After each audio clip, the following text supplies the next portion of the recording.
तीर्थ भगवत्पादाचार्य गुरुभ्यो नमः। हरिः ओम्।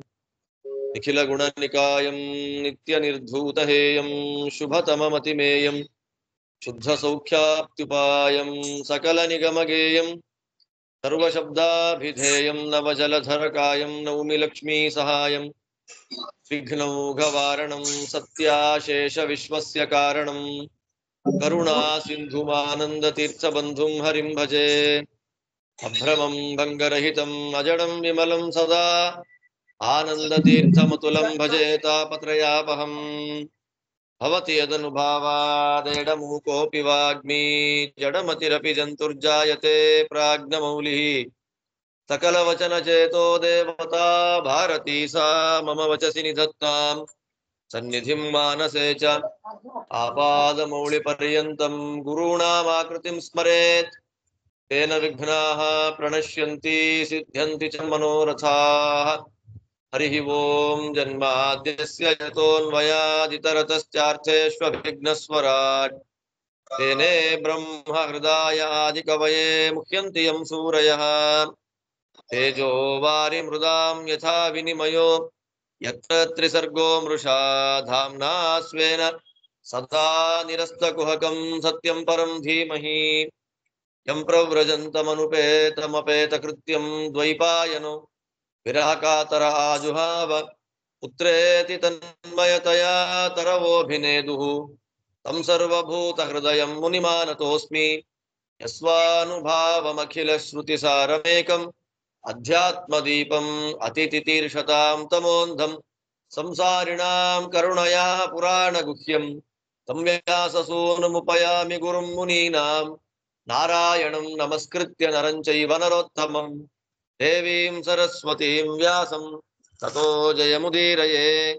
हरिः ओम्। स्वस्त्यस्तु सताम्।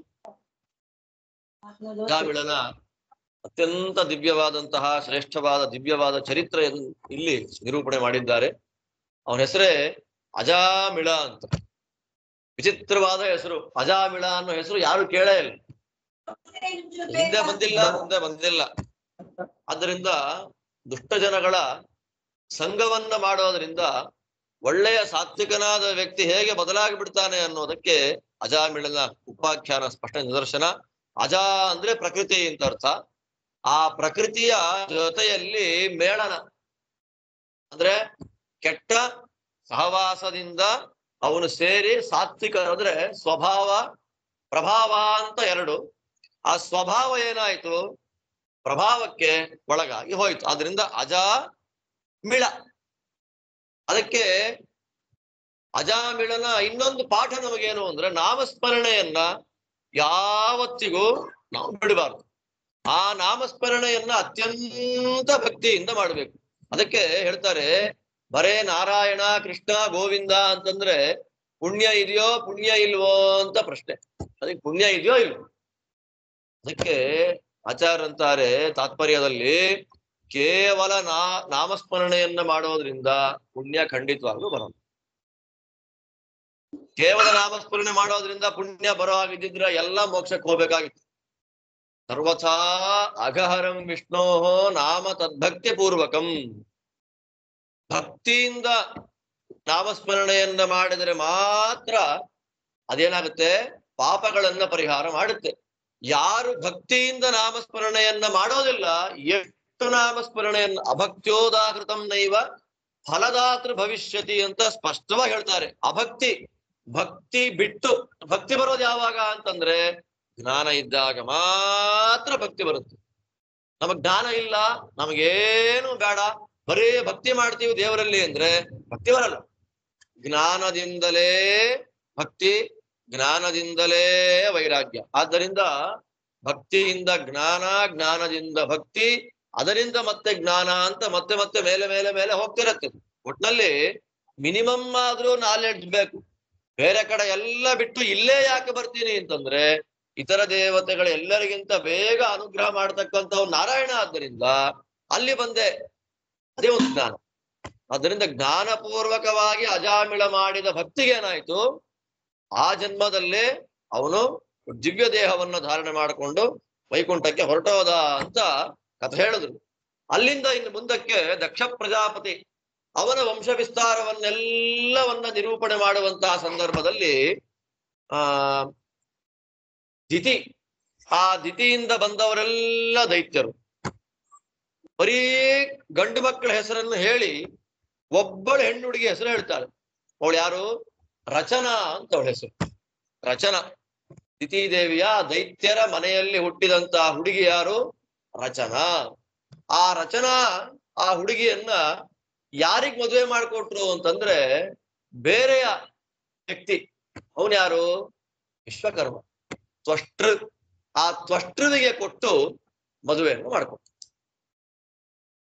ಜನ ಆ ತ್ವಷ್ಟೃಗೆ ಎಷ್ಟು ಜನ ಸೂರ್ಯನ್ ಕಥೆ ಹೇಳಿದ್ರು, ಸಂಜ್ಞಾದೇವಿ ಯಾರ ಮಗಳು ಅಂತ ಕೇಳಿದ್ರೆ ತ್ವಷ್ಟೃವಿನ ಮಗಳು ಅಂತಾರೆ.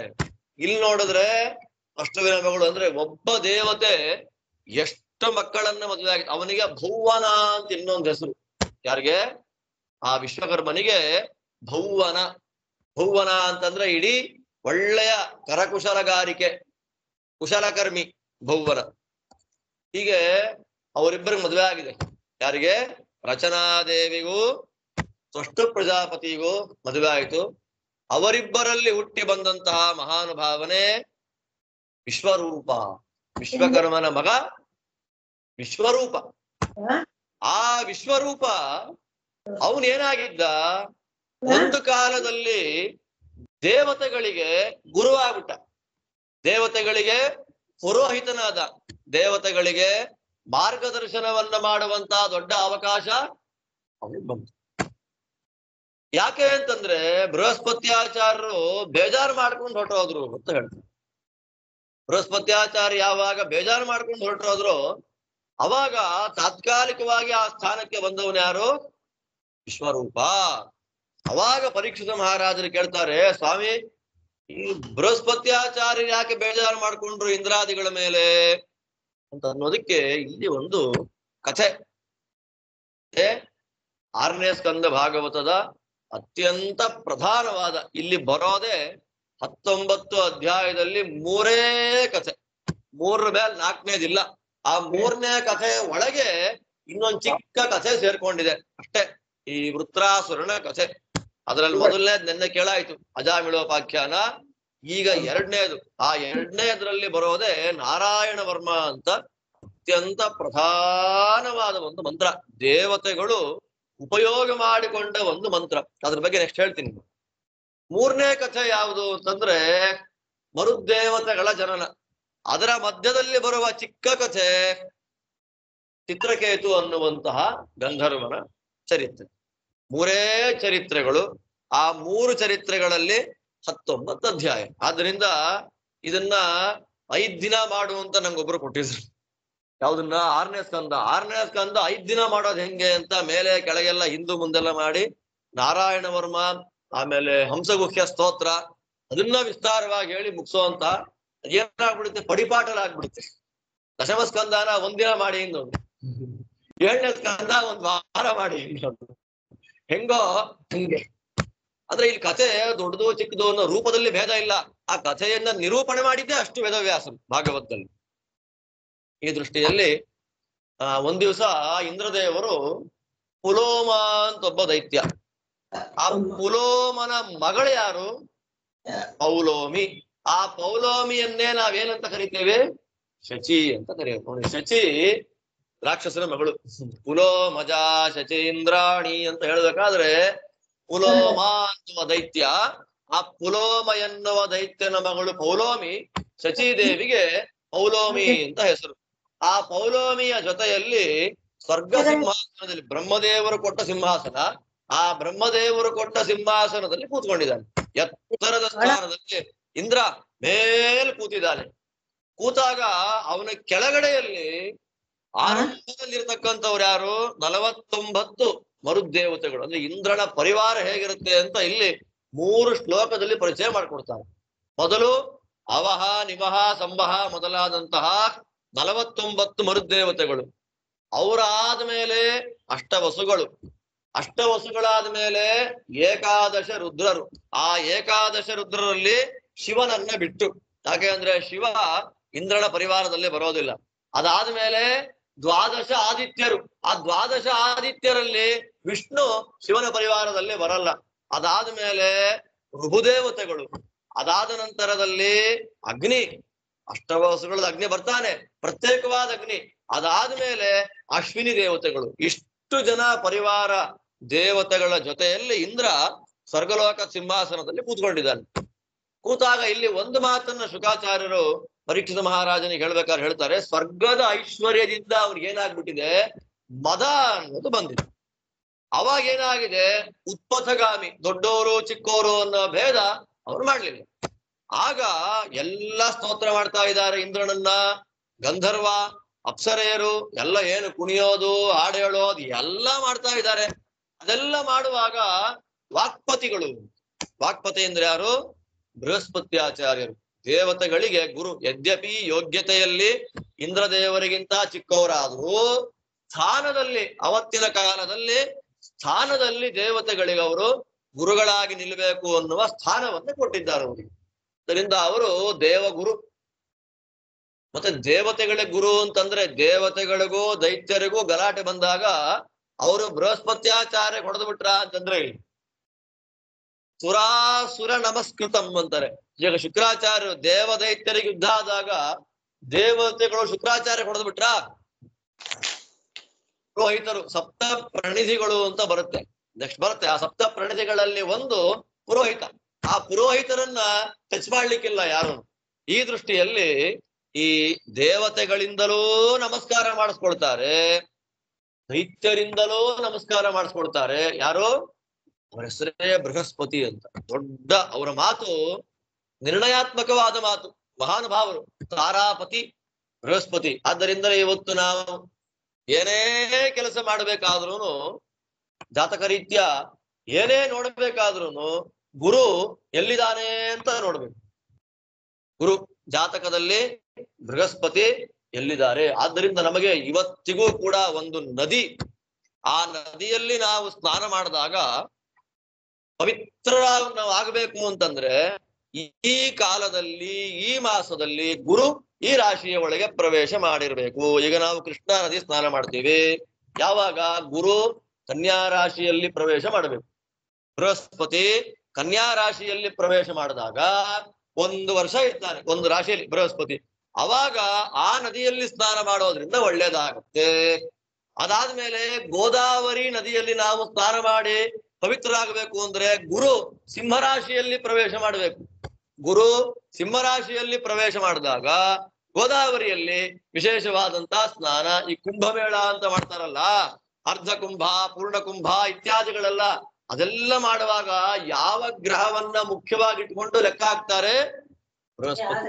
ಯಾಕೆ ಅಂತಂದ್ರೆ ಮಾಡಿದ ಸ್ನಾನ, ಜಪ, ತಪ, ಪಾರಾಯಣ, ನಮಸ್ಕಾರ ಅದೆಲ್ಲ ಯಾವುದ್ರಲ್ಲಿ ಪರ್ಯವಸಾನ ಆಗಬೇಕು ಅಂದ್ರೆ ಜ್ಞಾನ ಬರಬೇಕು, ಜ್ಞಾನದಲ್ಲಿ ಪರ್ಯವಸಾನ ಆಗಬೇಕು.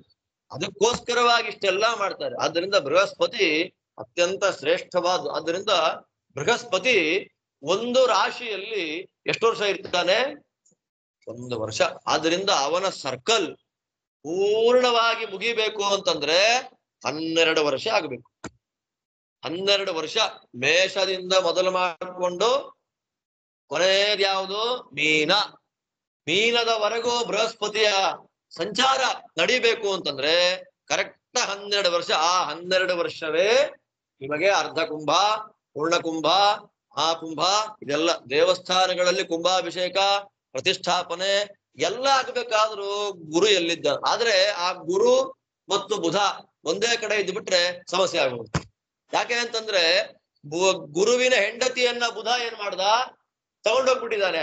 ಅದಕ್ಕೆ ಏನ್ ಮಾಡ್ತಾರೆ, ಅವರಿಬ್ಬರಿಗೂ ಹಾಗೆ ಸೂರ್ಯ ಮತ್ತು ಶನಿ ಇಬ್ಬರಿಗೂ ಸ್ವಲ್ಪ ಸಮಸ್ಯೆ ಇದೆಯೋ ಹಾಗೆ ಗುರು ಮತ್ತು ಬುಧ ಅವರಿಬ್ಬರಿಗೂ ಸ್ವಲ್ಪ ಸಮಸ್ಯೆ. ಈ ದೃಷ್ಟಿಯಲ್ಲಿ ಬೃಹಸ್ಪತ್ಯಾಚಾರ್ಯರ ಯೋಗ್ಯತೆ ತುಂಬಾ ದೊಡ್ಡದು. ಬೃಹಸ್ಪತ್ಯಾಚಾರ್ಯರು ತಾರತಮ್ಯದಲ್ಲಿ ಯಾವ ಕಕ್ಷೆಯಲ್ಲಿ ಬರ್ತಾರೆ,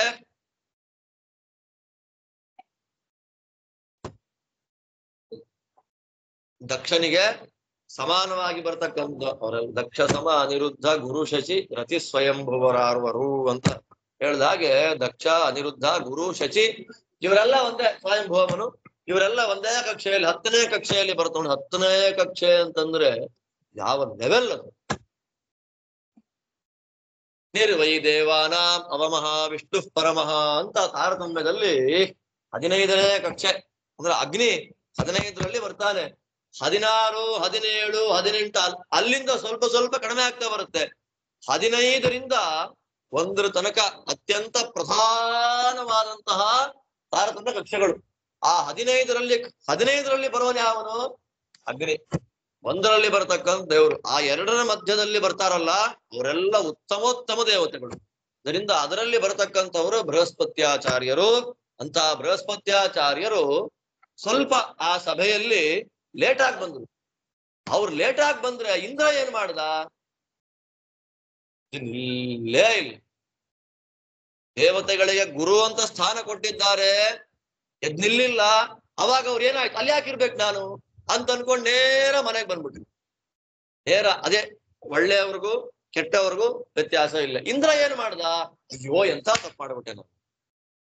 ಎಂಥವ್ರು ಮಹಾನುಭಾವರು ಗುರುಗಳು, ಇವರೆಲ್ಲರ ಸ್ತೋತ್ರವನ್ನ ಕೇಳ್ತಾ ಕೇಳ್ತಾ ಕೇಳ್ತಾ ಇಂದ್ರ ನೀನ್ ಮಹಾನುಭಾವನಪ್ಪ, ಇಂಥ ದೈತ್ಯನ ಸಂಹಾರ ಮಾಡಿದೆ, ಅಂತ ದೈತ್ಯನ ಸಂಹಾರ ಮಾಡಿದೆ ಅಂತೆಲ್ಲ ನನ್ನ ಹೊಗಳಿಕೆ ಮಾತನ್ನ ಕೇಳಿ ಬೃಹಸ್ಪತ್ಯಾಚಾರ ಅವಮಾನ ಮಾಡ್ಬಿಟ್ನಲ್ಲ.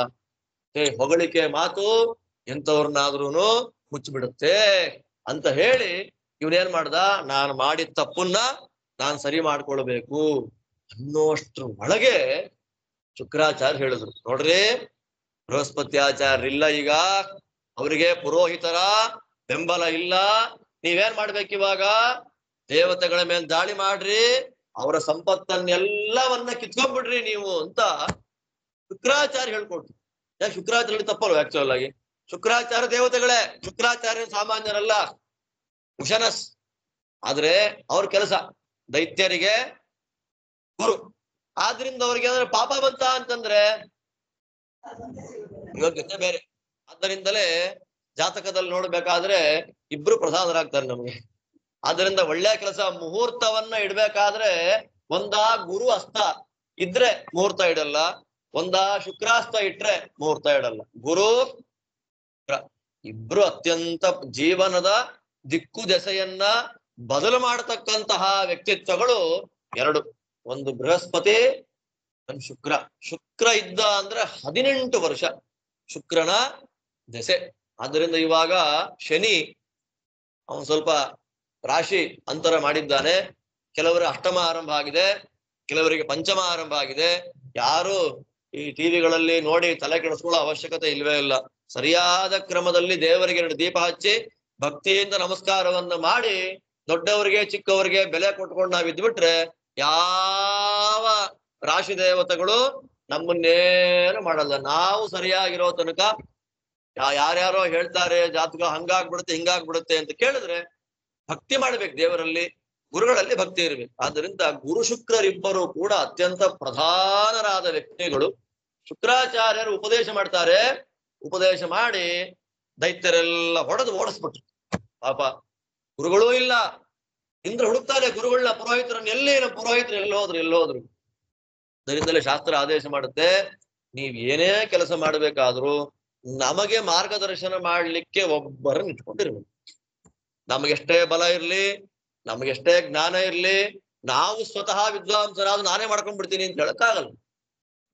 ನಮಗೆ ಒಬ್ಬರ 10 ಜನಗಳ ಒಳ್ಳೆಯ ಮಾತನ್ನ ಕೇಳ್ಬೇಕು. ಆದ್ರೆ ನಾವೊಂದ್ ಹೆಜ್ಜೆ ಮುಂದೆ ಇಟ್ಟು ಮಾಡಕ್ಕೆ ಒಬ್ಬರ ಮಾರ್ಗದರ್ಶನ ಅತ್ಯಂತ ಅವಶ್ಯಕ. ಮಧ್ಯರಾತ್ರಿಯಲ್ಲಿ ಪಾಂಡವರು ಗಂಗಾ ನದಿಗೆ ಬರ್ತಾರೆ. ಪ್ರವಾಸ ಮಾಡುವಾಗ ಗಂಗಾ ನದಿಗೆ ಬಂದಾಗ ಚಿತ್ರಕೇತು ಅನ್ನೋ ಗಂಧರ್ವ, ಯಾರು ನಾವು ಓಡಾಡೋ ಟೈಮಲ್ಲಿ ಯಾರು ಬಂದಿದ್ದು?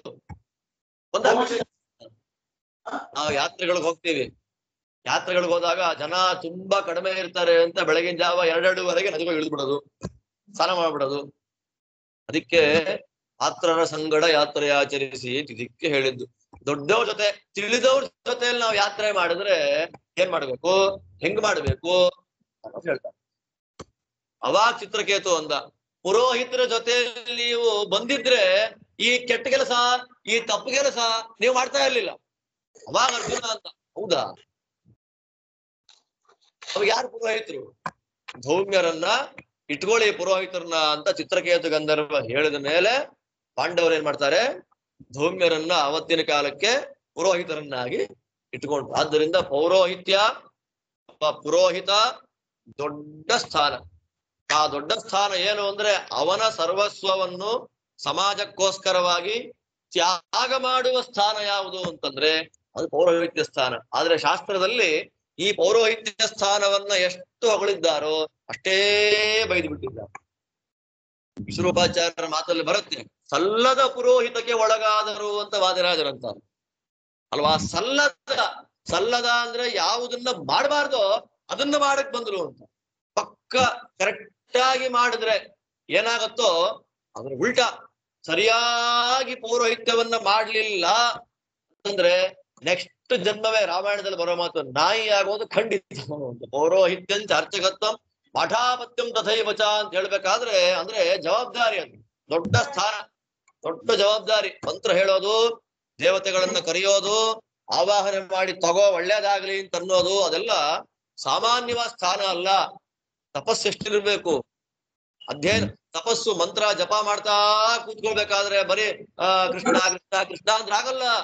ಅಂದ್ರೆ ಹಿನ್ನೆಲೆಯಲ್ಲಿ ಶಾಸ್ತ್ರದ ಜ್ಞಾನ ಇರ್ಬೇಕು, ಮನನ ಮಾಡಿರ್ಬೇಕು, ಡೌಟ್ಸ್ ಕ್ಲಿಯರ್ ಮಾಡ್ಕೊಂಡಿರ್ಬೇಕು. ಅದೆಲ್ಲ ಮಾಡಿ ಜಪ ಮಾಡಕ್ ಕೂಡ್ಬೇಕು. ಆ ಜಪ ಮಾಡಿದ್ದನ್ನ ಇವನಿಗೇನೂ ಉಳಿಸ್ಕೊಳ್ಳದೆ ಅವ್ರು 10 ರೂಪಾಯಿ ಇವನ್ ಕೈಗೆ ಹಾಕಿದ್ರು ಅಂತಂದ್ರೆ 100 ರೂಪಾಯಿಂದ ಪುಣ್ಯ ಕೊಟ್ಟಿರ್ತಾನ ಅವನು. ಹಾಲು ಕರೆದ ಹಸು ಆ ಕಾಲಕ್ಕೆ ಹೇಗಿರುತ್ತೋ, ನಿಶಕ್ತಿ ನಿತ್ರಾಣವಾಗಿ ಆಗಿರುತ್ತೋ ಹಾಗಿರ್ತಾನೆ ಪುರೋಹಿತ. ಆದ್ರಿಂದ ಪುರೋಹಿತರಿಗೆ ದಿನಕ್ಕೆ 1 ಕಾರ್ಯಕ್ರಮ, ಪಕ್ಷದಲ್ಲಿ 1 ಶ್ರಾದ್ದ, 15 ದಿನಕ್ಕೆ ಶಾಸ್ತ್ರ ಆದೇಶ ಮಾಡುತ್ತೆ. ಇದೆಲ್ಲ ಕೇಳಕ್ಕಷ್ಟೇ, ಮಾಡಕ್ಕಲ್ಲ.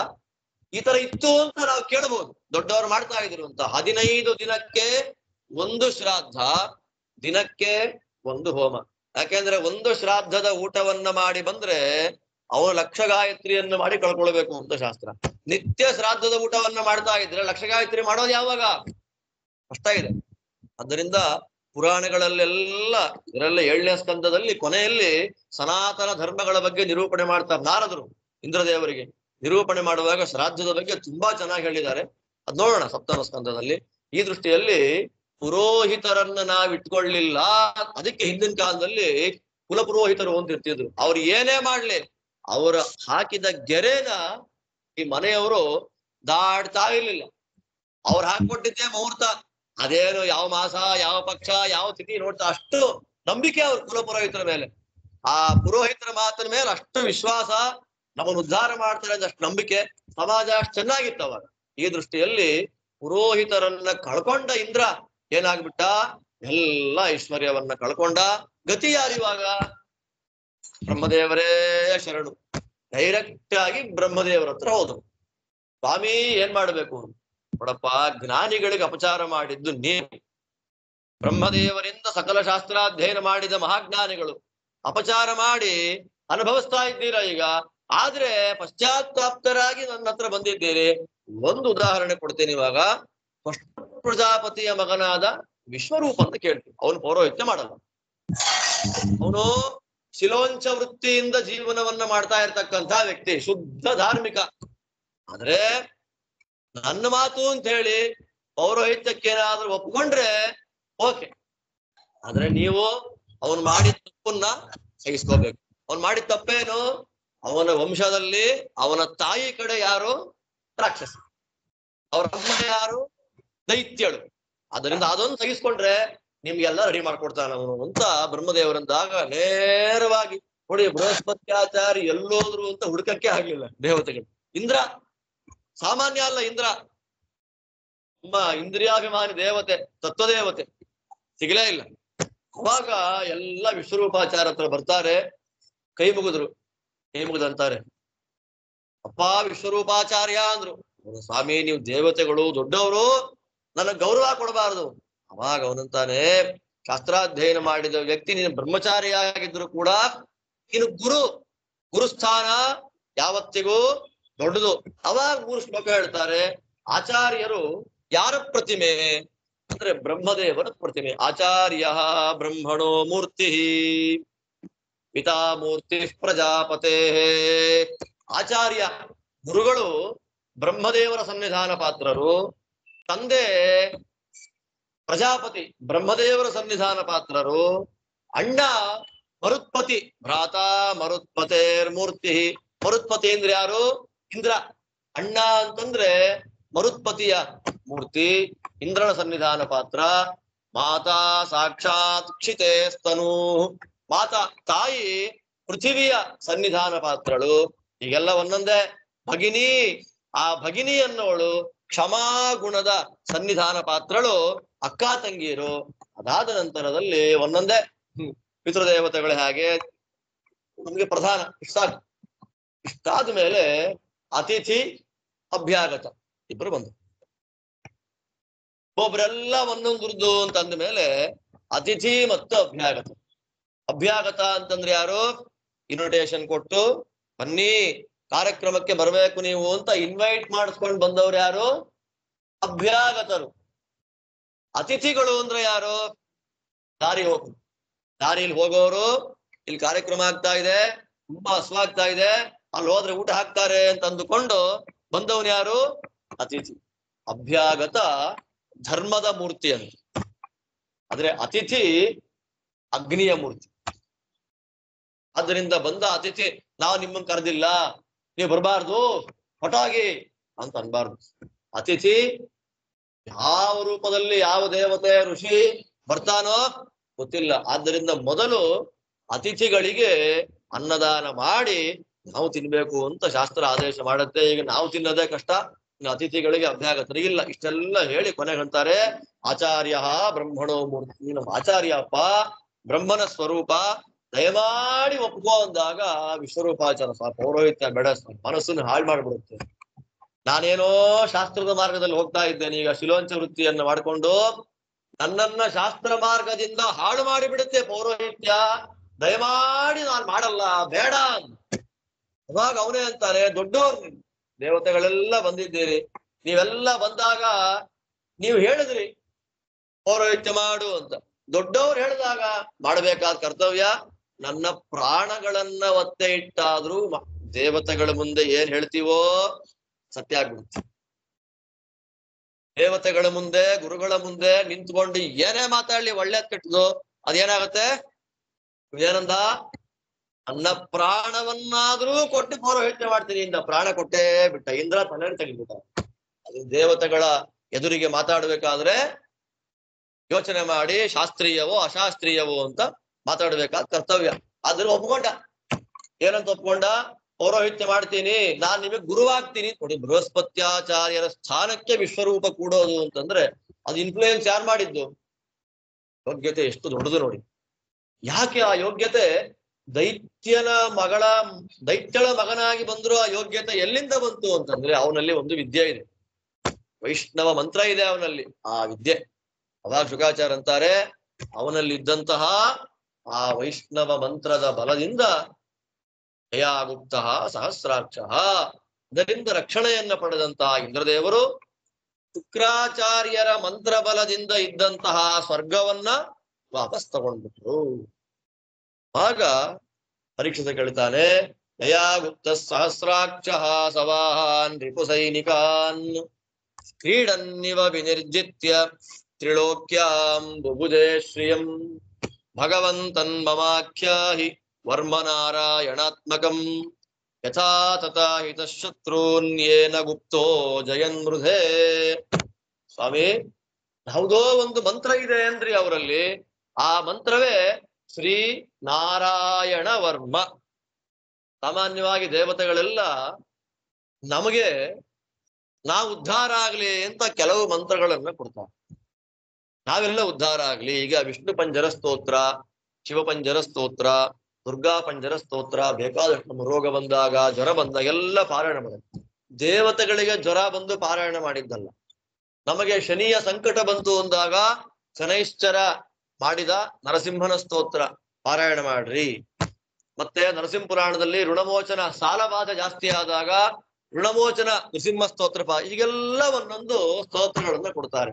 ಆದ್ರೆ ದೇವತೆಗಳಿಗೆ ಕಷ್ಟ ಬಂದಾಗ ಯಾವ ಸ್ತೋತ್ರಗಳನ್ನ ಪಾರಾಯಣ ಮಾಡಿ ಅವ್ರು ಬಚಾವಾದ್ರು?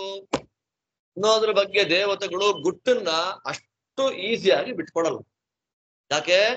ದೇವತೆಗಳು ಜಪ ಮಾಡಿದ ಮಂತ್ರ ಅದನ್ನ ನಮ್ಮ ಮೇಲಿನ ಕರುಣೆಯಿಂದ ಭಾಗವತದಲ್ಲಿ ಕೊಡ್ತಾರೆ. ಎಷ್ಟು ದೊಡ್ಡ ಮಂತ್ರ ಅದು ಅಂದ್ರೆ ಸಾಮಾನ್ಯ ಅಲ್ಲ. ಇದು ನಾರಾಯಣ ವರ್ಮ. ಇದನ್ನ ಉತ್ತರ ದಿಕ್ಕಿನಲ್ಲಿ ಕೂತ್ಕೊಂಡು ಪಾರಾಯಣ ಮಾಡಬೇಕು. ಅಪವಿತ್ರ ಉದಂಗ್ಮುಖ ಅಂತ ಕೈಯಲ್ಲಿ ಪವಿತ್ರವನ್ನ ಹಾಕೊಂಡು ಸ್ತ್ರೀಯರು ಇದನ್ನು ಜಪ ಮಾಡೋ ಹಾಗಿಲ್ಲ. ಓಂಕಾರ ಬರುತ್ತೆ. ಆದ್ದರಿಂದ ಸ್ತ್ರೀಯರ ಜಪಕ್ಕೆ ವಿಧಾನ ಹೇಳಿಲ್ಲ. ಇದನ್ನ ಅವರ ಗಂಡಂದಿರು ಮಾಡಬಹುದು, ಪಕ್ಕದಲ್ಲಿ ಕೂತಿರಬಹುದು. ಗುರುಗಳ ಉಪದೇಶವನ್ನ ಪಡೆದು ಕೇವಲ ಪುಸ್ತಕ ಇಟ್ಕೊಂಡು ಅದನ್ನು ಹೇಳೋ ಹಾಗಿಲ್ಲ. ಗುರು ಉಪದೇಶ ಇಲ್ಲದೆ ಈ ನಾರಾಯಣ ವರ್ಣವನ್ನ ಅನುಸಂಧಾನ ಮಾಡೋ ಹಾಗಿಲ್ಲ. ಓಂಕಾರವನ್ನ ಕಾಲಿಂದ ಹಿಡಿದು ತಲೆ ತನಕ ಗನ್ಯಾಸ ಮಾಡಬೇಕು. ನಾರಾಯಣ ಮಂತ್ರ ಓಂ ನಮೋ ನಾರಾಯಣಾಯ ಅನ್ನುವಂತ ಅಷ್ಟಾಕ್ಷರ ಮಂತ್ರ ಅದನ್ನ ನ್ಯಾಸ ಮಾಡಬೇಕು. ಓಂ ವಿಷ್ಣವೇ ನಮಃ ಅಂತ ಹೃದಯದಲ್ಲಿ ಆ ಭಗವಂತನ ರೂಪವನ್ನ ನ್ಯಾಸ ಮಾಡಬೇಕು. ಉತ್ತರ ದಿಕ್ಕಿನಲ್ಲಿ ಕೂತ್ಕೋಬೇಕು. ಕೈಯಲ್ಲಿ ಪವಿತ್ರ ಹಾಕೊಂಡಿರ್ಬೇಕು. ಈ ಗುರುಗಳು ಈ ನಾರಾಯಣ ವರ್ಮದ ಚಿಂತನೆ ಮಾಡೋದ್ರಿಂದ ನಾರಾಯಣಮಯಂ ವರ್ಮ ಸನ್ನಕ್ಕೆ ಭಯಾಗತೆ ದೈವಭೂತಾತ್ಮ ಕರ್ಮಭ್ಯೋ ನಾರಾಯಣಮಯ ಪುಮಾನ್ ಅಂತ ಹೇಳಿ 3 ರೀತಿಯಲ್ಲಿ ಭಯ ಬರುತ್ತೆ. ಒಂದು ದೈವ, ದೇವತೆಗಳು ಕೊಟ್ಟ ಭಯ. ದೇವತೆಗಳು ಕೊಟ್ಟ ಭಯ ಅಂದ್ರೆ ಯಾವುದು? ಆದಿ ದೈವಿಕವಾಗಿರ್ತಕ್ಕಂತಹ ಭಯ. ಎಲ್ಲಿಂದ ಬರುತ್ತೆ? ದೈವಿಕವಾದ ಭಯ ಅಂತಂದ್ರೆ ಅತಿವೃಷ್ಟಿ, ಅನಾವೃಷ್ಟಿ, ರೋಗ ಇತ್ಯಾದಿ ದೈವಿಕವಾದ ಭಯ. ಭೂತ, ಭೌತಿಕವಾಗಿರ್ತಕ್ಕಂತಹ ಭಯ. ಅಧಿಭೂತವಾಗಿರ್ತಕ್ಕಂತಹ ಭಯ. ಇಲ್ಲಿ ಭೂಮಿಗೆ ಬಂತು ನೀರು, ಎಲ್ಲ ಫ್ಲಡ್ ಹರಿದು ಬಿಡ್ತು, ಭೂಕಂಪ ಆಗೋಯ್ತು. ಆತ್ಮಕರ್ಮಭ್ಯ, ಜನ್ಮಾಂತರದಲ್ಲಿ ನಾವು ಮಾಡಿದ ತಪ್ಪುಗಳಿಂದ ಈ ಜನ್ಮದಲ್ಲಿ ಏನೋ ರೋಗ ರುಜಿನ ಸಮಸ್ಯೆಗಳು ಬಂದಿದೆ. ಈ 3 ಆದಿದೈವಿಕ, ಆದಿಭೌತಿಕ, ಆಧ್ಯಾತ್ಮಿಕವಾದಂತಹ ಭಯ ನಮಗಿದ್ದಾಗ ಸ್ಮರಣೆ ಮಾಡಬೇಕಾದಂತಹ ಒಂದು ಮಂತ್ರ ಯಾವುದು ಅಂದ್ರೆ ನಾರಾಯಣ ವರ್ಮ. ಅದನ್ನ ಗುರುಗಳಲ್ಲಿ ಉಪದೇಶ ಪಡೆ ಜಪ ಮಾಡ್ಬೇಕಂತ. ಇದ್ರಲ್ಲಿ ಹೇಳ್ಬೇಕಾದ್ರೆ ಒಂದು ಮಾತು, ಯಾವುದೇ ವಿದ್ಯೆ ಆಗಲಿ ಅದು ಗುರುಪದೇಶ ಆಗಿರ್ಬೇಕು. ಗುರುಪದೇಶವಿಲ್ಲದ ವಿದ್ಯೆ ಅದು ಸ್ವಲ್ಪ ದಿನ ಮಾತ್ರ ಉಳಿಯುತ್ತೆ. ಏನು ಅಂತಂದ್ರೆ ಫ್ಲಾಶ್ ಮಿಂಚು ಬರುತ್ತಲ್ಲ, ಮಿಂಚು ನೋಡುವ ಎಷ್ಟು ಸೂಪರ್ ಆಗಿದೆ ಅಂತಾರೆ. ಆಮೇಲೆ ಆ ಕ್ಷಣಕ್ಕೆ ಉರಿದು ಹೋಗುವಂತದ್ದು ವಿದ್ಯೆ ಯಾವುದು? ಗುರುಪದೇಶವಿಲ್ಲದ ವಿದ್ಯೆ. ಗುರುಗಳ ಉಪದೇಶವಾಗಿದೆ ವಿದ್ಯೆ. 10 ವರ್ಷದಿಂದ ಹಾಗಿತ್ತು, 5 ವರ್ಷದಿಂದ ಹೀಗಾಯ್ತು, ಈಚೀಚೆಗೆ ಏನೋ ಅವ್ಯವಸ್ಥೆ ಆಗೋಯ್ತು ವಿದ್ಯೆಯಲ್ಲಿ ಅಂತಂದ್ರೆ ಅನುಗ್ರಹ ಮಾಡಿಲ್ಲ ಗುರುಗಳು ಅಂತ. ಯದ್ದದ್ಯಾತ್ ಸುಪ್ರಸನ್ನಧೀಹಿ ಅಂತ. ವಿದ್ಯೆ ನಿರಂತರ ಅಭಿವೃದ್ಧಿ ಆಗ್ಬೇಕು ಅಂತಾರೆ. ವಿದ್ಯೆ ಅಭಿವೃದ್ಧಿ ಆಗ್ಬೇಕಾದ್ರೆ ಗುರುಗಳು ತಗೊಳಪ್ಪ ಅಂದ್ರೆ ಆಗಲ್ಲ. ಪ್ರಸನ್ನ ಮನಸ್ಕರಾಗಿ ಈಗ ಸಂತೋಷಪಟ್ಟು ಆಶೀರ್ವಾದ ಮಾಡಬೇಕು. ಆದ್ದರಿಂದ ಸಂತೋಷಪಟ್ಟು ಗುರುಗಳ ಆಶೀರ್ವಾದ ಮಾಡ್ತಾರೆ ಅಂದ್ರೆ ಪುಸ್ತಕ ಇಟ್ಟುಕೊಂಡು, ಆಯ್ತಾ, ಪುಸ್ತಕ ಇಟ್ಟುಕೊಂಡು ಪಾಠ ಮಾಡಿದ್ರೆ ವಿದ್ಯೆ ಅಲ್ಲ ಗುರುಗಳು. ಎಷ್ಟೋ ಗುರುಕುಲಗಳ ಕಥೆ ಬರುತ್ತೆ. ಗುರುಕುಲಕ್ಕೆ ಅಧ್ಯಯನ ಮಾಡ್ಬೇಕು ಅಂತ ಬರ್ತಾನೊಬ್ಬ ಹುಡುಗ. ಅಧ್ಯಯನ ಮಾಡ್ಬೇಕು ಅಂತ ಬಂದ್ರೆ ಒಂದು ಹಸು ಕೊಡ್ತಾ ಇದ್ರು ಅವನಿಗೆ.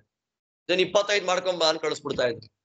ಆ ಗುರುಪತ್ನಿ ಅಂತಾಳೆ, ನೀವು ಓದಕ್ ಬಂದಿರೋದು ಮನೆಗೆ 25 ಹಸು ಮಾಡೋದು ಅಂದ್ರೆ ವರ್ಷಕ್ಕೆ 2 ಮಾಡ್ಕೊಂಡ್ರೆ 12-13 ವರ್ಷ ಆಗೋಗುತ್ತೆ. ವಿದ್ಯೆ ಎಲ್ಲಿಂದ ಅವನಿಗೆ ಅಂದಾಗ ಗುರುಗಳು ಏನ್ ತರ ಕೆಡಿಸ್ಕೊಂತಿರ್ಲಿಲ್ಲ. ಭಿಕ್ಷೆ ಬೇಡು, ನೀನ್ ತಿನ್ನು, ನಂಗ್ ತಂದ್ಕೊಡು. ಅಡಿಗೆ ಇಲ್ವೇ ಇಲ್ಲ ಗುರುಕುಲದಲ್ಲಿ. ಭಿಕ್ಷೆ ಬೇಡಬೇಕು, ತರಬೇಕು.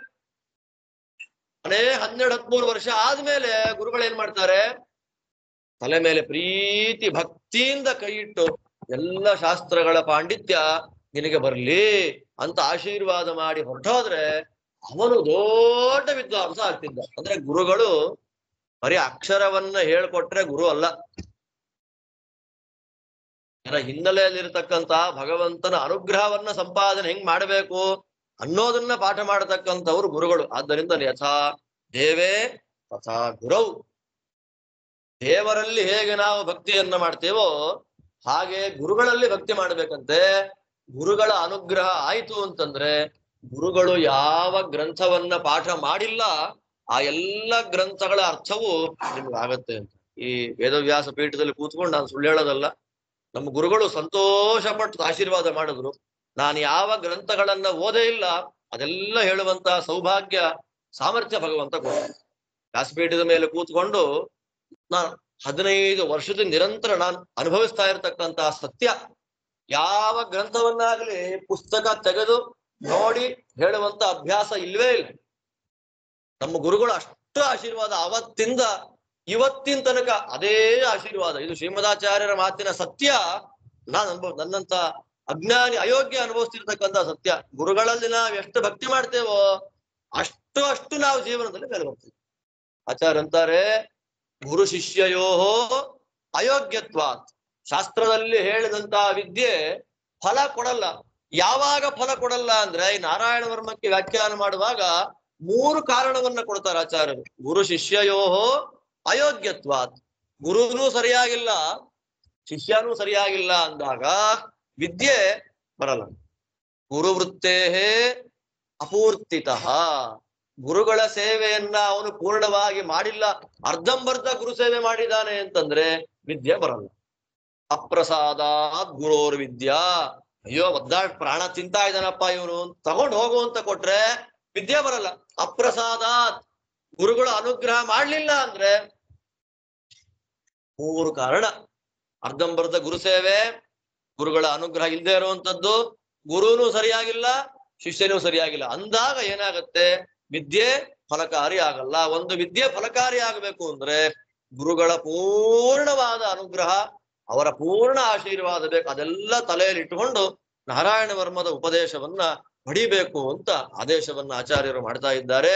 ಆರಂಭ ಮಾಡ್ತಾರೆ. ಓಂ ವಿಷ್ಣವೇ ನಮಃ ಇತ್ಯಾತ್ಮಾನಂ ಪರಂ ಧ್ಯಾಯೇ ಧ್ಯೇಯಂ ಷಟ್ಶಕ್ತಿಭಿರ್ಯುತಂ ವಿದ್ಯಾ ತೇಜಸ್ತಪೋ ಮೂರ್ತಿರಿಮಂ ಮಂತ್ರ ಮುದಾಹರೇತ್ ಅಂತ ಹೇಳಿ ಉತ್ತರ ಕೂತಿದ್ದಾರೆ.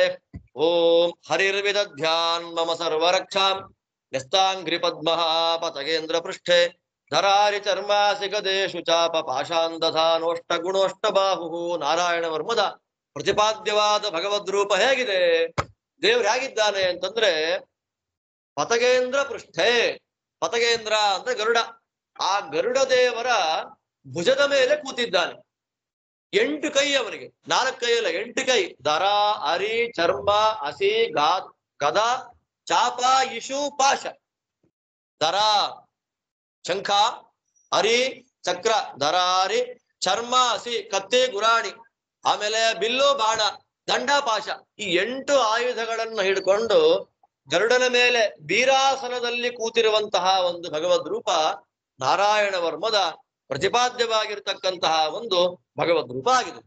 ಅಂತಹ ನಾರಾಯಣವರ್ನ ಪ್ರತಿಪಾದ್ಯವಾದ 8 ಭುಜದ ಈ ನಾರಾಯಣನ ರೂಪವನ್ನ ಚಿಂತನೆ ಮಾಡಿಕೊಂಡು ಜಪ ಮಾಡ್ಲಿಕ್ಕೆ ಶುರು ಮಾಡ್ಬೇಕು. ಏನೇನ್ ಜಪ ಇದರಲ್ಲಿ ಅಂತಂದ್ರೆ, ಎಲ್ಲೆಲ್ಲಿ ನಮ್ಮನ್ನ ದೇವರು ಕಾಪಾಡ್ಲಿ ಅಂತ. ಜಲೇಶು ಮಾಂ ರಕ್ಷತು ಮತ್ಸ್ಯ ಮೂರ್ತಿ ಯಾದೋ ಗಣೇಭ್ಯೋ ವರುಣಸ್ಯ ಪಾಶಾತ್. ಕೆಲವರಿಗೆ ನೀರಿಂದಲೇ ಎಲ್ಲ ಬರೋದು, ಸಮಸ್ಯೆ ಆಗೋದು. ಕುಡಿಯೋದ್ರಿಂದ, ಸ್ನಾನ ಮಾಡೋದ್ರಿಂದ, ನೀರ್ಗ್ ಹೋದ್ರು ನೋಡ್ರಿ ಜಾರ್ ಬಿದ್ರು ತಲೆ ಒಡೆಯಿತು. ಎಂತೆಂತ ದೊಡ್ಡ ದೊಡ್ಡ ಕ್ಷೇತ್ರಗಳಿಗೆ ಹೋಗಿರ್ತಾರೆ, ನೀರಲ್ಲಿ ಜಾರಿ ಬಿದ್ದು ಬರ್ತಾರೆ. ಅಲ್ಲಿ ನೀರಲ್ಲಿ ಬಿದ್ದು ಬಂದ ಮೇಲಿಂದ ಅನಾರೋಗ್ಯ ಸಮಸ್ಯೆ ಶುರುವಾಗತ್ತೆ. ನೀರು ಕುಡಿಯೋದ್ರಿಂದ ಆರೋಗ್ಯ ಹಾಳಾಗುತ್ತೆ. ಆದ್ರಿಂದ ನೀರನ್ನ ಸ್ಪರ್ಶ ಮಾಡುವಾಗ, ಕುಡಿಯುವಾಗ, ಮುಳುಗುವಾಗ, ಸ್ನಾನ ಮಾಡುವಾಗ ವರುಣ ದೇವರ ಪಾಶ ನಮ್ಮನ್ನು ಹಾಕಿ ಎಳಿದೇ ಇರ್ಲಿ ಅಂತ ಚಿಂತನೆ ಮಾಡಿಕೊಂಡು ಮತ್ಸ್ಯಾಯ ನಮಃ ಅಂತ ಮತ್ಸ್ಯಮೂರ್ತಿಯನ್ನ ಅನುಸಂಧಾನ ಮಾಡಿಕೊಂಡು ನೀರೊಳಗೆ ಇಳಿಬೇಕು. ನಡ್ಕೊಂಡು ಹೋಗ್ತಾ ಇದೀವಿ, ಯಾವ ಗಾಡಿನೂ ಗುದ್ದಿಲ್ಲ, ಏನೂ ಇಲ್ಲ. ನಡ್ಕೊಂಡು ಹೋಗ್ಬೇಕಾದ್ರೆ ದಬ್ಬ ಅಂತ ಬಿದ್ದ. ಏನದಕ್ಕೆ? ಯಾರು ಕಾಪಾಡ್ಬೇಕು ನಮ್ಮನ್ನ? ಸ್ಥಳೇ ಚಮಾಯ ವಟುವಾಮನೋವ್ಯಾತ್. ವಟುವಾಮನ ನೆಲದಲ್ಲಿ ನಡ್ಕೊಂಡು ಹೋಗ್ಬೇಕಾದ್ರೆ ನಮ್ಮನ್ನ ಯಾರು ಕಾಪಾಡ್ಲಿ? ವಾಮನ ಕಾಪಾಡ್ಲಿ. ಇನ್ನು ಕೆಲವರು ನೆಲದ ಮೇಲೆ ನಡೆಯೋದೇ ಇಲ್ಲ, ಅವರೆಲ್ಲ ಆಕಾಶದಲ್ಲೇ ಹಾರಾಡ್ತಾ ಇರ್ತಾರೆ. ಅವರ ಕೆಲಸ ಹಂಗಿರುತ್ತೆ, ಅವ್ರ ವ್ಯಾಪಾರ ಹಂಗಿರುತ್ತೆ. ಹಾಗಿರುವಾಗ ಆಕಾಶದಲ್ಲೇ ಇರ್ಬೇಕು.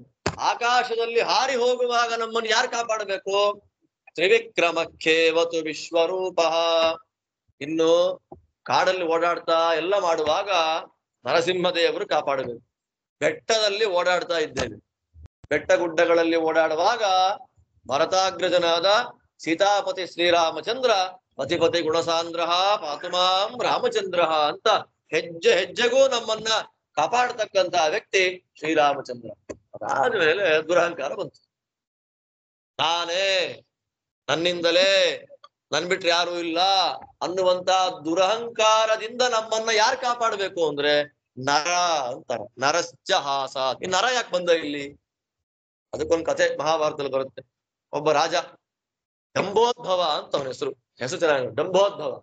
ಆ ಡಂಬೋದ್ಭವ ಏನ್ ಮಾಡ್ತಾನೆ, ಊರಲ್ಲಿ ಸಿಕ್ಕೋರು ಎಲ್ಲ ಪಾಪ ಯಾವಾಗ ನಡ್ಕೊಂಡು ಹೋಗ್ತಾನೆ, ಬಾಣ ಬಿಡ್ತೀನಿ ಬಾ ಅಂತ. ಅವನಿಗೆ ಬಿಲ್ಲು ಅಂದ್ರೆ ಏನು ಗೊತ್ತಿಲ್ಲ, ಬಾಣ ಅಂದ್ರೆ ಏನು ಗೊತ್ತಿಲ್ಲ. ಯುದ್ಧ ಮಾಡೋಣ ಬಾ ಅಂದ್ರೆ ಮನೆ ಎಲ್ಲರೂ ಅವ್ನ್ ನೋಡಿ ಬೇಜಾರಾಗಿ ಅಸಹ್ಯ ಪಟ್ಟು ಹೇಳಿದ್ರು, ಯುದ್ಧ ಮಾಡೋ ಮದ ನಿಂಗಿದೆ ಅಲ್ವಾ, ದುರಹಂಕಾರ, ಬದ್ರಿಗೆ ಹೋಗು, ಅಲ್ಲಿ ನರ ಇದ್ದಾನೆ, ಅವನ್ ಜೊತೆ ನಿಂಗೆ ಯುದ್ಧ ಮಾಡಕ್ಕಾದ್ರೆ ಮಾಡು. ಸರಿ, ಅವನು ಬಂದ. ಇವ್ ತಪಸ್ ಮಾಡ್ತಾ ಇದ್ದಾರೆ ನರನಾರಾಯಣರು. ಡಂಬೋದ್ಭವ ಬಂದ, ನರ ಅಂದ್ರೆ ಯಾರು, ನಾರಾಯಣ ಅಂದ್ರೆ ಯಾರು, ಯುದ್ಧ ಮಾಡ್ಬೇಕು ಅವ್ರ ಹತ್ರ ಅಂದಾಗ, ಬೇಡಪ್ಪ, ತಪಸ್ ಮಾಡೋ ಜಾಗ ಇದು, ಅಸ್ತ್ರ ಶಸ್ತ್ರ ಬಿಡೋ ಜಾಗ ಅಲ್ಲ, ಬೇಡ ಅಂತ ಕೇಳಿದ್ದಕ್ಕೆ ಯುದ್ಧ ಮಾಡ್ಲೇಬೇಕು ಅಂದಾಗ ನರ ಏನ್ ಮಾಡ್ದ, ದರ್ಭೆಗಳಿತ್ತಲ್ಲ ಸುಮ್ನೆ ಹಿಂಗ್ ಅಂದ್ಬಿಟ್ಟ. ಅದೆಲ್ಲ ಅಸ್ತ್ರಗಳಾಗಿ ಡಂಬೋದ್ಭವನನ್ನ ಪುಡಿ ಪುಡಿ ಮಾಡಿ ಸೈನ್ಯವನ್ನ ನಾಶ ಮಾಡಿಬಿಡ್ತು. ಆಗ ಡಂಬೋದ್ಭವ ಕಾಲಿಗೆ ಬೀಳ್ತಾರೆ, ತಪ್ಪಾಯ್ತು ಅಂತ, ನೋಡಪ್ಪ ಮರಕ್ಕಿಂತ ಮರ ದೊಡ್ಡದಾಗಿರುತ್ತೆ, ದುರಹಂಕಾರ ಒಳ್ಳೇದಲ್ಲ ಅಂತ ಕಳಿಸ್ತ. ನಮ್ಮೊಳಗೆ ಏನಾದ್ರೂ ನಮಗ್ ಗೊತ್ತಿಲ್ದೆ ದುರಹಂಕಾರದ ಬೀಜ ಮೊಳಕೆ ಹೊಡಿತಾ ಇದೆ ಅಂದ್ರೆ ನರಶ್ಚ ಹಾಸಾತ್. ನಾವು ಮಾಡುವ ಎಲ್ಲ ತಪ್ಪುಗಳಿಂದ, ಅಖಿಲ ಪ್ರಮಾದಾತ್ ನಾರಾಯಣ, ಬದರಿ ನಾರಾಯಣ, ನಾವು ಮಾಡುವ ಎಲ್ಲ ತಪ್ಪುಗಳಿಂದ ಪ್ರಮಾದಗಳಿಂದ ಕಾಪಾಡಬೇಕಾದ ನಾರಾಯಣ. ದುರಹಂಕಾರ ಬಂದ್ರೆ ನರ, ದಾರಿಲಿ ಹೋಗ್ತಾ ಇರ್ತೀವಿ, ಯಾರೋ ದೊಡ್ಡವರು ಮಹಾನುಭಾವರು ಜ್ಞಾನಿಗಳು ಪ್ರತಿಷ್ಠೆ ಮಾಡಿದಂತ ದೇವಸ್ಥಾನ ಬಂತು. ದೇವಸ್ಥಾನ ಬಂದಾಗ ಅಲ್ಲಿ ನೋಡ್ಲೇ ಇಲ್ಲ ನಾನು, ಉದ್ದು ಕೊಟ್ಟೋದಿಲ್ಲ. ಅದೊಂದು ದೋಷ. ಉತ್ತಮರು ಪ್ರತಿಷ್ಠೆ ಮಾಡಿದ ಆಲಯಗಳ ಮುಂದೆ ಹೋಗುವಾಗ ನಿಂತು ಕೈ ಮುಗಿದು ಹೋಗಬೇಕಾದ ಕರ್ತವ್ಯ. ಹಂಗ್ ಮಾಡ್ಲಿಲ್ಲ ಅಂತಂದ್ರೆ ದೇವ ಹೇಳನ ಅಂತ ದೇವತೆಗಳಿಗೆ ಅವಮಾನ ಮಾಡಿದಂತ ದೋಷ. ಆ ದೋಷ ಪರಿಹಾರ ಆಗೋದು ಯಾರ ಅನುಗ್ರಹದಿಂದ? ಹಯಗ್ರೀವನ ಅನುಗ್ರಹದಿಂದ. ಹಯಶೀರ್ಷೋ ಮಾಂ ಪತಿ ದೇವ ಹೇಳನ. ಇನ್ನೊಂದಿದೆ, ನನಗಿಷ್ಟವಾದ ದೇವರು ಅದೇ ಸರ್ವೋತ್ತಮ ಅಂತ ಪೂಜೆ ಮಾಡೋದು. ಸರ್ವೋತ್ತಮ ದೇವತೆ ಯಾರೋ ಅವನನ್ನು ಸರ್ವೋತ್ತಮ ಅನ್ನೋದು ಬಿಟ್ಟು ನನಗಿಷ್ಟವಾದ ದೇವರನ್ನೇ ಸರ್ವೋತ್ತಮ ಅಂತ ಪೂಜೆ ಮಾಡಿದ್ರೆ ಅದೊಂದು ದೋಷ. ಪುರುಷಾಂತರಾರ್ಚನ ಅಂತ ಒಂದು ದೋಷ. ಮಾಡಿದ ಕರ್ಮಗಳನ್ನೆಲ್ಲ ಕೃಷ್ಣಾರ್ಪಣ ಅಂತ ಅನ್ನದೇ, ಕರ್ಮ ಮಾಡುವಾಗ ಮಧ್ಯದಲ್ಲಿ ದೇವರ ಸ್ಮರಣೆ ಮಾಡದೆ ಪೂಜೆ ಮಾಡಿಬಿಟ್ರೆ ಅದನ್ನ ಪುರುಷಾಂತರಾರ್ಚನ ಅಂತಾರೆ. ಅದನ್ನ ನಮ್ಮನ್ನ ಕಾಪಾಡಬೇಕಾದವನ್ ಮಹಿದಾಸ. ಎಲ್ಲ ಒಂದೊಂದೊಂದು ಚಕ್ರ, ಶಂಖ, ಗದಾ, ಪದ್ಮ ಎಲ್ಲಾ ನಮ್ಮನ್ನ ಕಾಪಾಡ್ಲಿ ಅಂತೆಲ್ಲ ಸ್ತೋತ್ರ ಮಾಡಿ ಬೆಳಗ್ಗೆ, ಮಧ್ಯಾಹ್ನ, ಸಾಯಂಕಾಲ, ಸಂಧ್ಯಾಕಾಲದಲ್ಲಿ, ಮಧ್ಯರಾತ್ರಿ, ಬೆಳಗ್ಗೆ, ನಿಶೀಥ, ಸಂಧ್ಯಾಕಾಲ, ಅದು 25 ಕಾಲಗಳಲ್ಲಿ, ಎಲ್ಲ ಕಾಲಗಳಲ್ಲಿ ನಮ್ಮನ್ನ ಭಗವಂತ ರಕ್ಷಣೆ ಮಾಡ್ಲಿ. ದಿಕ್ಕುಗಳಲ್ಲಿ, ವಿದಿಕ್ಕುಗಳಲ್ಲಿ, ಹಿಂದೆ, ಮುಂದೆ, ಮೇಲೆ, ಕೆಳಗೆ, ಆಚೆ, ಈಚೆ, ಎಲ್ಲ ಕಡೆಗಳಿಂದ ವಿದಿಕ್ಷು ದಿಕ್ಷೂರ್ಧ್ವ ಮದಸ್ಸಮಂತ ಅಂತರ್ಬಹಿರ್ ಭಗವಾನ್ ನಾರಸಿಂಹ. ನರಸಿಂಹ ದೇವರು ನಮ್ಮನ್ನ ಎಲ್ಲ ದಿಕ್ಕುಗಳಿಂದ ಕಾಪಾಡ್ಲಿ ಅಂತ ಪ್ರಾರ್ಥನೆ ಮಾಡುವಂತ ದೊಡ್ಡ ಮಂತ್ರಗ್ರಾಮ ಯಾವುದದು? ನಾರಾಯಣ ವರ್ಮ. ಇದರ ಬಲ ಹೇಗೆ ಅಂತಂದ್ರೆ, ಇದನ್ನ ಜಪ ಮಾಡಿದ ಒಬ್ಬ ಕೌಶಿಕ ಅಂತ. ಆ ಕೌಶಿಕ ಅನ್ನೋನು ತೀರ್ಥಯಾತ್ರೆಯನ್ನ ಮಾಡ್ತಾ ಮರುಧನ್ವ ಮರುಭೂಮಿಯಲ್ಲಿ ಬಿದ್ದು ಸತ್ತೇ ಹೋದ. ಸತ್ತೋದ್ರೆ ಸಂಸ್ಕಾರ ಇಲ್ಲ. ಸಂಸ್ಕಾರ ಇಲ್ಲದೆ ಇದ್ದಾಗ ಚಿತ್ರರಥ ಅನ್ನೋ ಗಂಧರ್ವ ಹೆಂಡತಿಯನ್ನು ಕರ್ಕೊಂಡು ವಿಮಾನದ ಮೇಲೆ ಹಾರ್ಕೊಂಡು ಹೋಗ್ತಾ ಇದ್ದ. ಈ ನಾರಾಯಣ ವರ್ಮದ ಬಲ ಏನು ಅಂದ್ರೆ, ಅವನು ದೇಹತ್ಯಾಗ ಮಾಡಿದ್ದಾನೆ, ಬಿಸಿಲಿಗೆ ಚರ್ಮ ಮಾಂಸ ಎಲ್ಲ ಹೋಗಿ ಬರೀ ಎಲುಬು ಮಾತ್ರ ಇದೆ, ಅದನ್ನು ದಾಟಕ್ಕಾಗಲಿಲ್ಲ. ಸಾಂಗನೋ ನ್ಯಪತತ್ ಸದ್ಯ ಸವಿಮಾನೋ ಹೆವಾಕ್ಷಿರ. ತಲೆ ಕೆಳಗಡೆ ಮಾಡ್ಕೊಂಡು ವಿಮಾನ ಸಮೇತ ಕೆಳಗ್ ಬಿದ್ದ. ಆಶ್ಚರ್ಯ ಆಯ್ತು. ಅಲ್ಲ, ಮರುಭೂಮಿ ನಾನಿಂಗ್ ಬಿದ್ದೆ ಅಂತಂದಾಗ ದೊಡ್ಡವರ ಮಾತು. ಬಾಲಕಿಲ್ಯ ಮುನಿಗಳಿದ್ರು. ಅವರಂದ್ರು, ನೋಡಪ್ಪ, ನಾರಾಯಣ ವರ್ಮದ ಮಂತ್ರಸಿದ್ಧ ಕೌಶಿಕ ಬ್ರಾಹ್ಮಣ, ಅವನಿಗೆ ಸಂಸ್ಕಾರ ಆಗಿಲ್ಲ, ಆ ಬಲದಿಂದ ನೀನ್ ಕೆಳಗ್ ಬಿದ್ದೆ, ತಗೊಂಡು ಹೋಗು ಅಂತಂದಾಗ ಅಸ್ಥಿಗಳನ್ನು ತಗೊಂಡು ಪ್ರಾಚೀ ಸರಸ್ವತಿ ಅನ್ನೋ ನದಿಗೆ ಹಾಕಿ ಸ್ನಾನ ಮಾಡಿ ಹೋದ. ಯೈದಂ ಶೃಣುಯಾತ್ ಕಾಲೇ ಯೋಧಾರಯತಿ ಚಾದೃತಃ ತಂ ನಮಸ್ಯಂತಿ ಭೂತಾನಿ ಮುಚ್ಚತೆ ಸರ್ವತೋ ಭಯಾತ್ ಏತಾಂ ವಿದ್ಯಾಮಧಿಗತೋ ವಿಶ್ವರೂಪ ಚತಕ್ರತು ತ್ರೈಲೋಕ್ಯ ಲಕ್ಷ್ಮೀಂ ಬುಭುಜೆ ವಿನಿರ್ದಿಶ್ಯ ಮೃದೇಶ್ವರಾನ್. ಇದನ್ನ ಯಾರು ಕೇಳ್ತಾರೆ, ಎಲ್ರಿಗೂ ಉಪದೇಶ ತಗೊಂಡು ಪಾರಾಯಣ ಮಾಡ್ಲಿಕ್ಕೆ ಆಗಲ್ಲ. ಯಾರು ಕೇಳ್ತಾರೆ, ಯಾರಿದನ್ನ ಧಾರಣೆ ಮಾಡ್ತಾರೆ, ಅವರೆಲ್ಲರಿಗೂ ಯಾರಿಂದಲೂ ಭಯ ಇಲ್ಲ. ಅಪಘಾತಗಳ, ಆಕ್ಸಿಡೆಂಟ್ಗಳ, ರೋಗ ರುಜಿನಗಳ ಯಾವ ರೀತಿಯಾದ ಭಯವು ಅವರಿಗಾಗೋದಿಲ್ಲ. ಅಂತಹ ಶ್ರೇಷ್ಠವಾದ ಒಂದು ಮಂತ್ರ ನಾರಾಯಣ ವರ್ಮ. ಈ ನಾರಾಯಣ ವರ್ಮಕ್ಕೆ ಉಪನಿಷತ್ತಿನಲ್ಲಿ ಹಯಗ್ರೀವ ಬ್ರಹ್ಮವಿದ್ಯಾ ಅಂತ ಕರೀತಾರೆ. ದಧೀಚಿ ಮುನಿಗಳು ಇದನ್ನ ವಿಶೇಷವಾಗಿ ಉಪಾಸನೆ ಮಾಡ್ತಾ ಇದ್ದಂತ ಮಹಾನುಭಾವರು. ಛಾಂದೋಗ್ಯ ಉಪನಿಷತ್ತಿನಲ್ಲಿ ಬರತಕ್ಕಂತ ಚರಿತ್ರೆ. ಇದನ್ನ ಹಯಗ್ರೀವ ಬ್ರಹ್ಮವಿದ್ಯಾ ಅಂತ ವೇದ ಕರೆಯುತ್ತೆ. ಇದನ್ನ ಜಪ ಮಾಡಿ ಮಾಡಿ ಮಾಡಿ ಮಾಡಿ ಈ ವಿದ್ಯೆ, ಇದರ ಮಂತ್ರ ಸಿದ್ಧಿ ಎಲ್ಲೋ ಕಲೆಕ್ಟ್ ಆಗಿತ್ತದು. ಇದು ಕಲೆಕ್ಟ್ ಆಗಿದ್ದಿದ್ ಎಲ್ಲಿ ಅಂದ್ರೆ ದಧೀಚಿ ಮುನಿಗಳ ಎಲುಬಿನಲ್ಲಿ, ಸ್ಪೈನಲ್ ಕಾರ್ಡ್ ಅಂತ ಏನ್ ಹೇಳ್ತೀವಿ ಅದನ್ನ, ಬೆನ್ನು ಮೂಳೆ ಅಲ್ಲಿತ್ತು. ಅಲ್ಲೇ ಆ ನಾರಾಯಣ ವರ್ಮ ಕಲೆಕ್ಟ್ ಆಗಿದ್ದ ಪ್ರದೇಶವೇ ವಜ್ರಾಯುಧ ಅಂತ ನಿರ್ಮಾಣ ಆಯಿತು. ಆದ್ದರಿಂದ ಅಂತಹ ವಿಶಿಷ್ಟವಾದ ಫಲವನ್ನ ಕೊಡುವಂತಹ ಶ್ರೀ ನಾರಾಯಣ ವರ್ಮ, ಆ ನಾರಾಯಣ ವರ್ಮವನ್ನ ಇಂದ್ರದೇವರಿಗೆ ಉಪದೇಶವನ್ನ ಮಾಡಿದವರು ಯಾರು? ವಿಶ್ವರೂಪಾಚಾರ್ಯ. ಈ ವಿದ್ಯೆ ಇವರಲ್ಲಿದೆ ಅಂತ ಗೊತ್ತು. ಡಾಕ್ಟರ್ಗಳಿಗೆಲ್ಲ ಕೈಗುಣ ಚೆನ್ನಾಗಿರ್ಬೇಕಲ್ಲ. ಆ ಕೈಗುಣ ಚೆನ್ನಾಗಿರ್ಬೇಕಾದ್ರೆ ಡಾಕ್ಟರ್ಗಳು ಏನ್ ಮಾಡ್ಬೇಕು? ಧನ್ವಂತರಿಯ ಉಪಾಸನೆ, ಮಂತ್ರ ಜಪ ಇದೆಲ್ಲ ಮಾಡ್ತಾರೆ. ಆಯುರ್ವೇದಿಕ್ ಡಾಕ್ಟರ್ಗಳೆಲ್ಲ ಮಾಡ್ತಾರೆ, ಇವತ್ತಿಗೂ ಇದೆ ಅವರಲ್ಲಿ. ಕ್ಷೇತ್ರಗಳಿಗೆ ಹೋಗಿ ನಮಸ್ಕಾರ ಮಾಡಿ ಸೇವೆ ಮಾಡ್ಕೊ ಎಲ್ಲ ಮಾಡ್ತಾರೆ. ದೇವತೆಗಳ ವೈದ್ಯರು ಯಾರು? ಅಶ್ವಿನಿ ದೇವತೆಗಳು. ಅವರಿಗೆ ನಮ್ಮಲ್ಲಿ ವಿದ್ಯೆ ಇದ್ರೆ ಇನ್ನೂ ಚೆನ್ನಾಗಿ ಗುಣ ಮಾಡ್ಬೋದು ನಾವು ಅಂತ ಹೇಳಿ ವಿಶ್ವರೂಪಾಚಾರ್ಯನ್ ಕೇಳ್ತಾರೆ. ವಿಶ್ವರೂಪಾಚಾರ್ಯ ಇಂದ್ರನ್ ಮಾತು ಕೊಟ್ಟಿದ್ರು, ನಿನಗ್ ಬಿಟ್ಟು ನಾನು ಇನ್ಯಾರಿಗೂ ಹೇಳಲ್ಲ. ಅಕಸ್ಮಾತ್ ಹೇಳಿಬಿಟ್ರೆ ನೀನ್ ತಲೆ ಕಟ್ ಮಾಡಿಬಿಡ್ತೀನಿ. ಒಬ್ಬ ದೇವತೆಗಳು ಕೇಳಿದ್ರು. ದೇವತೆಗಳ ಗುರುಸ್ಥಾನದಲ್ಲಿ ಕೂತ್ ಮೇಲೆ ಶಿಷ್ಯರಿಗೆ ಉಪದೇಶ ಮಾಡ್ಬೇಕಾದ ಕರ್ತವ್ಯ ಅಲ್ವಾ? ಹೇಳಿದಾಗ, ನೋಡಪ್ಪ ಇಂದ್ರ, ನಾನ್ ತಲೆ ಕಡಿತೀನಿ ಅಂತ ಹೇಳ್ಬಿಟ್ಟಿದ್ದ, ನಾನು ಏನ್ ಮಾಡ್ಲಿ? ಅಷ್ಟೇ ತಾನೇ, ತಲೆ ಕಡಿಯೋದ್ ನಮಗ್ ಗೊತ್ತು, ಸೇರ್ಸೋದ್ ನಮಗ್ ಗೊತ್ತು. ಈ ನಿಮ್ಮ ತಲೆ ನಾವು ತೆಗೆದು ಬೇರೆ ತಲೆ ಇಡ್ತೀವಿ, ಆ ತಲೆಯಿಂದ ಉಪದೇಶ ಮಾಡ್ರಿ. ಇಂದ್ರ ಬಂದಿ ತಲೆ ಕಡಿತಾನೆ. ಅವಾಗ ಅವರು ವಿಶ್ವರೂಪಾಚಾರ್ಯರ ತಲೆ ಬರ್ತದು, ಆ ತಲೆ ಕಡಿದು ಮುಚ್ಚಿಟ್ರು. ಮುಚ್ಚಿಟ್ಟಾಗ ಅಶ್ವಿನಿ ದೇವತೆಗಳು ಕುದುರೆ ತಲೆ ಇಟ್ರು. ಕುದುರೆ ಅಂತ, ಅಶ್ವ ಅನ್ನೋದು ಜ್ಞಾನಕ್ಕೆ ಪ್ರತೀಕ, ಹಯಗ್ರೀವ. ಆದ್ದರಿಂದ ಕುದುರೆ ತಲೆ ಇಟ್ರು. ಆ ಕುದುರೆ ತಲೆಯಿಂದ ಅಶ್ವಿನಿ ದೇವತೆಗಳಿಗೆ ನಾರಾಯಣ ಮಂತ್ರೋಪದೇಶ ಮಾಡ್ದ. ಇಂದ್ರ ಬಂದ್ ಏನ್ ಮಾಡ್ದ? ತಲೆ ಕಡ್ದ. ಎರಡು ಕೆಲಸ ಆಯ್ತು, ಉಪದೇಶನೂ ಆಯ್ತು, ತಲೆನೇ ಉಳಿತು. ಆ ತಲೆ ಅಂದ್ರೆ ಇಂದ್ರ ಯಾಕೆ ತಲೆ ಕಡ್ದ ಬೇರೆಯವ್ರಿಗೆ ಗೊತ್ತಾಗಬಾರದು, ನಮ್ ತಂಗಿ ಯಾಕೆ ಬರ್ತಾ ಇತ್ತು. ಅದ್ರರ್ಥ ಅಷ್ಟು ರಹಸ್ಯ, ಅಷ್ಟು ಗೌಪ್ಯ. ಸಿಕ್ಬಿಟ್ರೆ ಎಲ್ಲ ಫ್ರೀಯಾಗಿ ಹಂಚಾಕಿ ಹಾಳು ಮಾಡಿ ಫಲವೇ ಸಿಗದೆ ಇರೋ ತರ ಮಾಡಿ ಕುಲಿಗೆಡ್ಸ್ಬಿಡ್ತೀವಿ ನಾವೆಲ್ಲ ಅಂತ ಹೇಳಿ ದೇವತೆಗಳು ಏನ್ ಮಾಡ್ತಾರೆ? ಹುಚ್ಚುಚ್ಚಂಗೆ ಯಾರ್ಯಾರಿಗೋ ಅಯೋಗ್ಯರಿಗೆ ಹೇಳಿಕ್ ಹೋಗ್ಬೇಡಿ. ಒಂದು ಭಗವದ್ಗೀತೆ ಇದಂತೆ ನಾ ತಪಸ್ಕಾಯ, ಯಾರಿಗೆ ಶ್ರದ್ಧೆ ಇಲ್ಲ ಫಸ್ಟ್ ಅವ್ರಿಗೆ ಹೇಳ್ಬೇಡಿ ಅಂತ ಕೃಷ್ಣನೇ ಗೀತೆಯಲ್ಲಿ ಹೇಳ್ತಾನೆ.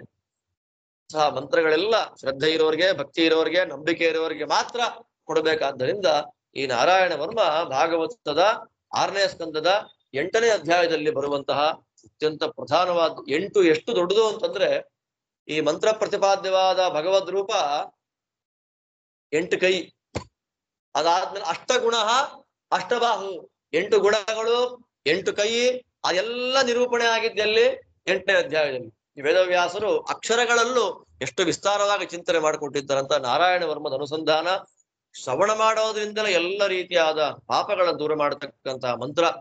ನನ್ನ ದೇವರ ಸನ್ನಿಧಾನದಲ್ಲಿ ಅನುಸಂಧಾನ ಮಾಡುವಂತಹ ಭಾಗ್ಯ ನಮಗೆ ಭಗವಂತ ಕೊಟ್ಟಿದ್ದಾನೆ.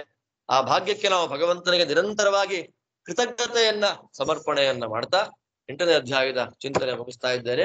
ಇನ್ನಾಳೆ ದಿವಸ ವೃತ್ರಾಸುರನ ವಧೆ, ಅದಾದ ನಂತರದಲ್ಲಿ ಮರುದ್ದೇವತೆಗಳ ಜನ್ಮ, ಅದರ ಜೊತೆಯಲ್ಲಿ 6ನೇ ಸ್ಕಂದ ಭಾಗವತದ ಸಮಾಪ್ತಿಯನ್ನು ಮಾಡೋಣ ಅಂತ ಹೇಳ್ತಾ ಶ್ರೀಕೃಷ್ಣ.